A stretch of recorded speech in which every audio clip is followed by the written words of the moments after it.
right? You should not just blindly accept the input and process it. We saw the source code analysis, how you check whether you get the right input or not. There's an example code, right? You check whether it ends with a particular extension, does it have some characters in it, right? But here you have to make sure it doesn't have at least like a semicolon or anything like that, so that there is no command. See here, you are appending two commands, doing two things at a time, right? This printing the file as well as removing things. So make sure there are no special characters and things like that. That's kind of sanitization. Okay? So you are very careful in scenarios where you are appending, directly embedding user inputs to the commands. So we saw that's a method of attack. The motivation is again what? You want to, here it is mainly the escalation privilege escalation attack, because again, like the file reader program, one cannot remove all these files as a regular user, right? But if this thing is executed as part of a program, like a setuid program, okay, which can be run with the root permission, right? If the user entered normal input, it's fine. That's what you want to, that's why you develop this program. You want someone to be able to use this program by entering regular inputs. But if an attacker can enter this kind of input, he can run this program with elevated privileges and he can delete all the files. As a regular user, he would not have been able to delete those files. But when you kind of let him to pass input to a setuid program like this, it can be run at an elevated privilege, then he can delete all the files at a higher level of privilege. Okay? So there's not much skill required. Someone who knows some shell commands can launch this attack. It will be very destructive. Okay? So you have to be, the solution is you have to have a kind of whitelist or blacklist list of characters that you have to watch out for to filter the input. Okay? So before you directly embed the user entered input, you have to watch out for what he has entered before you execute it. So we saw some solutions in the SQL detection attack module, right? You can do some sanitization, or sometimes you disable running multiple commands. This is running like 2 commands at a time, right? So sometimes you disable running multiple commands.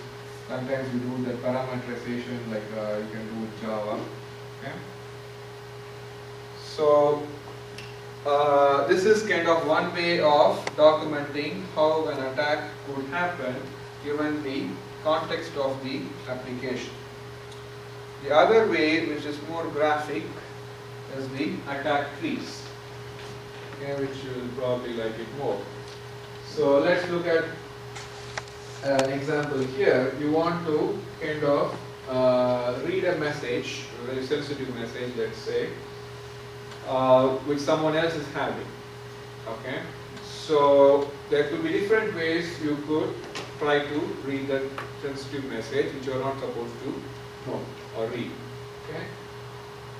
One way is you convince the sender who are sending to someone else. You don't want, you like someone is sender is sending to receiver. Okay, so you want to know what he is sending. You are not supposed to know what he is sending. Okay, so you want to know from the sender. You convince the sender to reveal the message. You can either bribe him or you can blackmail him. Right? So sometimes this is all day-to-day life, right? Or you read the message while he is typing it. So you go and stand behind him and see what he is typing, right? That's called keyboard capturing. Sorry, not just reading the screen. Keyboard capturing is really, you could look at what he is typing, but whether there are software nowadays available to, if you are connected to the system, you can really monitor remotely what is someone typing on that keyboard. Okay, and a way to, and if when we go to the malware chapter, there's a way you can avoid that, but it's a very trivial solution. If you know that someone is really monitoring your keystrokes, how would you prevent someone from really getting the username and password you're entering? Store it in a key ring. Store it where? In a key ring. A key ring? Yeah.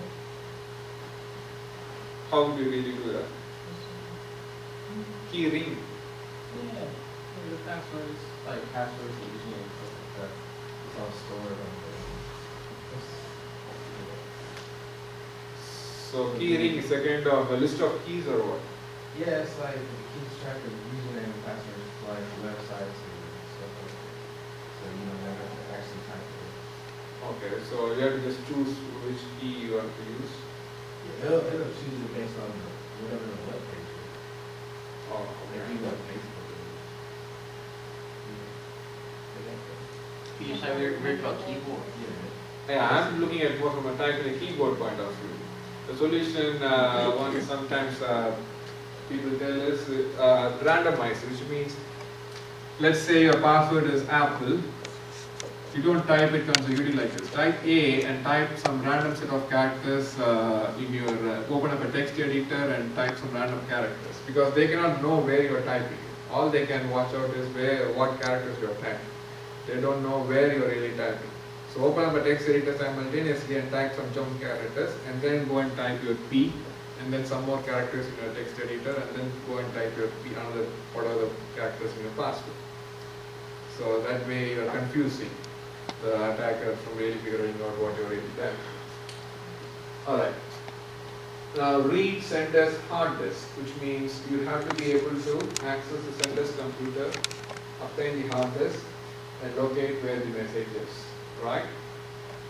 Or read the messages during transit, which means he has sent it, you kind of hack the channel or do some Wireshark kind of packet capturing, and then you find out what message is being sent. Now you see here I have listed or and some and. What does that mean? If it's an OR, you can go through exclusively on this path. So which means the read message attack, read a message is being sent, this attack can be launched either this way or this way or this way or this way. So this is the goal. This goal can be reached one of these four ways, right? And these are sub-goals. In order to reach this goal, you want to reach these sub-goals. And again, these sub-goals can be reached through any of this way or this way. Again, this way or this way. Now with this, you see here, in order to be able to read the sender's hard disk, you have to first access his computer, obtain his hard disk, and locate the message. You have to do all the three in order to be able to achieve this. It's not like you can do one of the three. So sometimes you have to have this AND in order to be able to achieve this goal. Sometimes you have an OR. Or like this, you don't need to do anything further. You just hack the channel and you capture the packets and read it. Right? So now if you look from a path point of view, so this looks like a tree now. So the attack paths are really any of this. So if you can really bribe, you can convince the sender to reveal a message, you can read the message. Or if you blackmail him, you can convince him to reveal the message, you can read the message.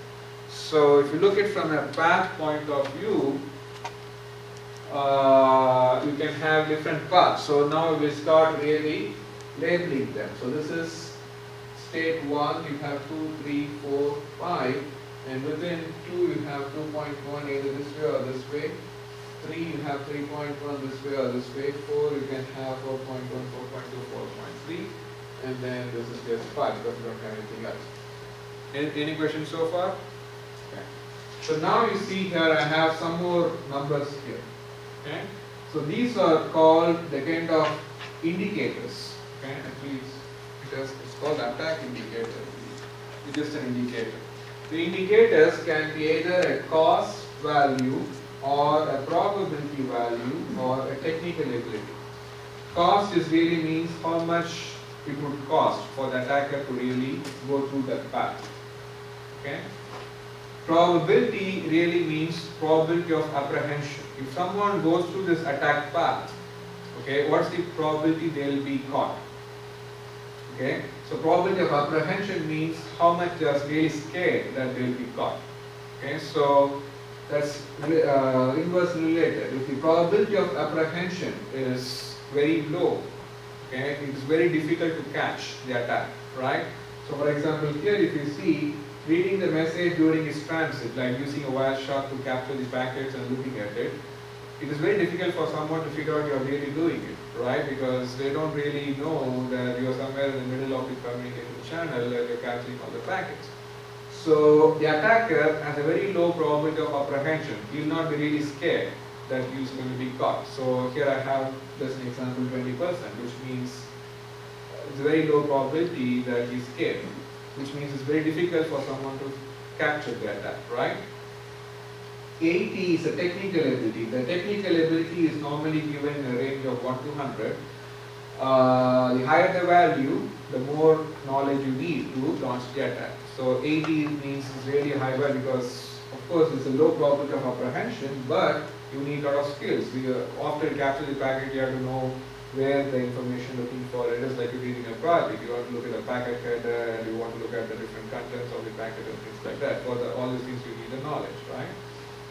Whereas if you look at blackmailing or bribing, you don't need any technical ability. You just give the money, they are going to let you send you review the message. Whereas they may report somewhere that they were bribed and you may be caught, right? So the probability of apprehension is quite high in these cases, right? So that's how you kind of, how I come up with the numbers. You have to really think from a more common sense point of view.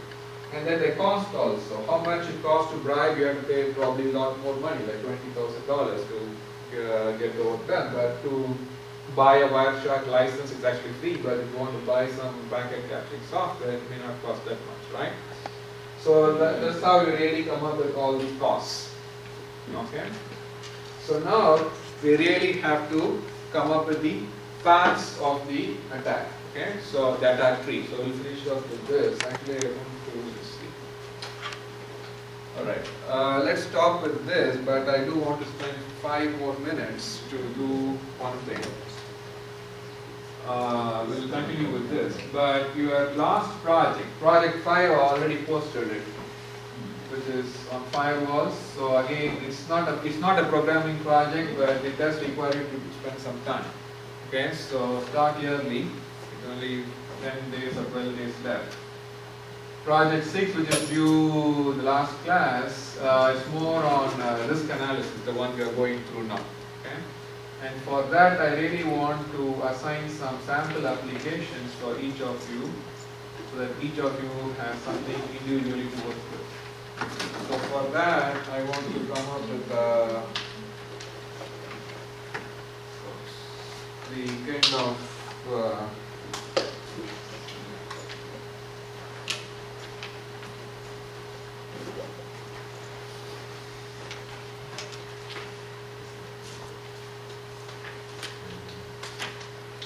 mapping